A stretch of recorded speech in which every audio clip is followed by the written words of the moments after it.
Jodian. How are you? I'm well, thank you. How are you? I'm fine, thank you. Good. Yes. So, what would you like to talk about today?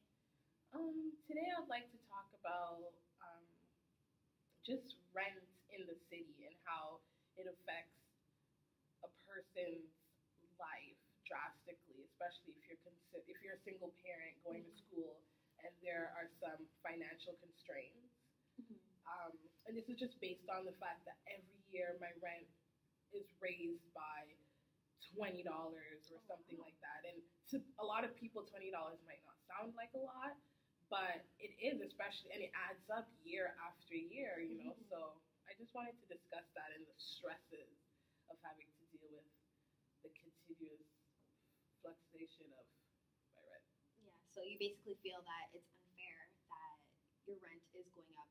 Like you said, $20 may not be important to like a lot of people, but it does, especially living in Toronto. For one, having to come to school on top of that, like that money could be used for like a Metro Pass. Exactly. So Yeah, and I just feel like it's so unfair because, you know, a lot of rental properties are privatized unless, there's subsidized housing or whatnot. So mhm. it's controlled by, the Ontario government. But at the same time, there's like nothing being done to put caps on these privatized companies who continuously raise rent. And I feel like it contributes to a lot of the problems we have with people being in poverty because your housing is so important. Having that shelter over your head is so important. Mhm. So that means taking away from the food on your table and Mhm. making sure that your rent is paid for you and your children and stuff like that. So I feel like the government is not doing enough Mhm. to kind of help people who are considered low income and living in poverty. And how does that make you feel? Sometimes, to be honest, like it makes me feel really defeated because it's like another thing on top of all the other things that I have to do. Mhm. So it's kind of like, oh my gosh, like another expense that I don't need and I can't afford to have. Mhm. So that really bothers me a lot. Okay. So, what do you think could be done about it? There's always the option, I guess, of trying to um, apply for subsidized housing, but everybody knows the waiting list is 10 to 20 years Oh my or gosh. never. So there's always that option, which is, I guess putting my name on a list is a start, Mhm.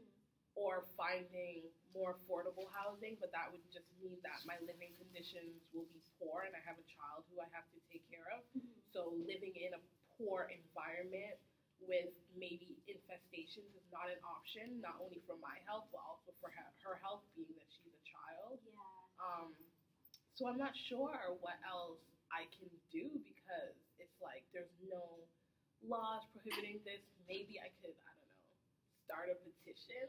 Hey, yeah, that's definitely an option because you're definitely not the only person who strongly is against like the rent being raised. And do you know anyone in subsidy housing? I know about two people. And how is it different? Um, with the only thing with subsidy is a lot of times Mm-hmm. the subsidized housing, Mm-hmm. the conditions are poor. It's been reported on the news. Like, the apartments aren't in good condition. They don't fix things. A lot of stuff in there is like outdated. There is a lot of infestation. I mean, even though it helps you at the same time, you're living in these deplorable conditions. So then I'm thinking, is that really an option of where I want to go? Mm-hmm. And being a single female with a child, a lot of these neighborhoods are priority neighborhoods. So then I have to worry about my safety and my daughter's safety at night. Yeah. So that's another thing that really scares me. And I feel like there's not enough done being done in these communities Mm-hmm. to make it attractive for people to want to even live in. So Mhm. that scares me a lot. So do you feel like it's kind of pick your poison kind of thing? Like you Yeah. either pay the expensive rent or you go into subsidy housing Yeah. and deal with infestations, poor living conditions. Like it's not fair. Yeah, right. So it's like that's what I've been doing, like sucking up, the cost of rent over Mhm. and over. But just one of those things that I guess I have to do for now, and hopefully maybe I can find somewhere that's cheaper to live. If not, I'm just really gonna have to shut my eyes, suck it up, and kind of go through my expenses again to see where I could pull that $20 from. So, have you thought about living elsewhere other than Toronto? I've thought about it, and I really was thinking when I was finished school that Durham region is amazing. I was thinking I'm actually going further. Look, because my mom lives in Calgary. Oh, you're talking way out. Yeah, right. Okay. So I was thinking, on top of the fact that it'll be a free babysitter and like free rent. Yeah.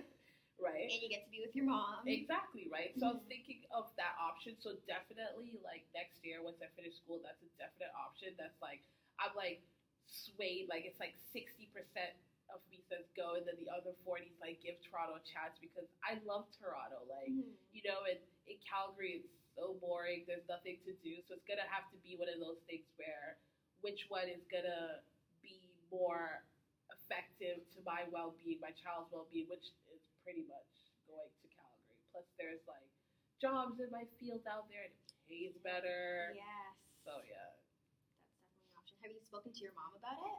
Yeah, I've definitely spoken to her. She's like, you know, just come whatever. Home. She kind of treats me like I'm 5, but yeah, you know. Well, it's your mom, and you do live far away from her. I couldn't imagine. So yeah, it's really nice that you do have that option to leave Toronto and go to Calgary. And like you said, it does pay better down there, and there's definitely like needs of like social service workers. So I think that'd be good. Not that I'm encouraging you to leave me, but you know. I don't want to leave you.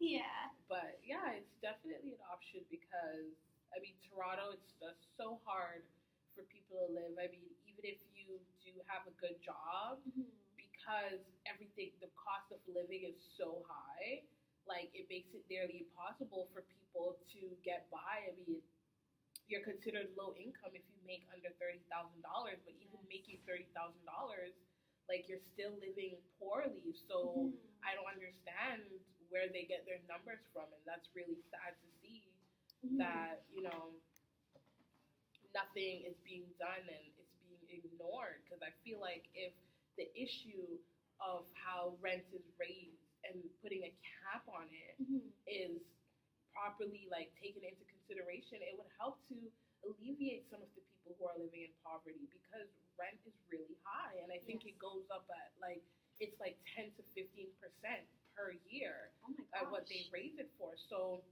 in a lot of places, so you know, and then some places you have to take into consideration that you have to pay hydro and all these things, these additional costs. So I feel like there definitely needs to be some form of implementation on how, like, you know, the rent is raised, and for our government to definitely step in and say, you know what, this is unfair, and it's like bullying on the part of the landlords because they know people have to pay the rent because they need a place to live, right? Exactly. They definitely have the upper hand, and if they say we need more money from you, you have no other choice because, like you said, housing in Toronto is very expensive, and where are you going to go, right? Yeah, right. So they know exactly what they're doing, and it totally is unfair, especially like people who are applying on welfare. They literally want you to have nothing so you can beg the government. So I think it's awful. Yeah, so like I feel like you're damned if you do and you're damned if you don't kind of thing. So it's just really thinking about how am I gonna like approach it again once like outlining my finances, and hopefully, you know, it will be a little stressful, especially being that summer's coming up, and obviously I want to do activities with my daughter.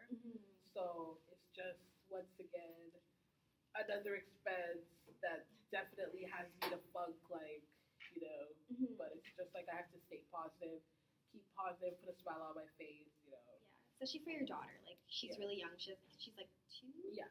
So it's hard. Like, you can't say, no, honey, we can't do that because you have to have dinner tomorrow. You know? So it's totally difficult, especially when they're so young, because it is hard being a single mom. Right. So it's like, you know, definitely something that I have to think about thoroughly and stuff. So that's good.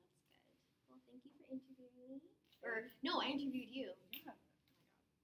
Would you like me to interview you? Thank you Thank so much. you.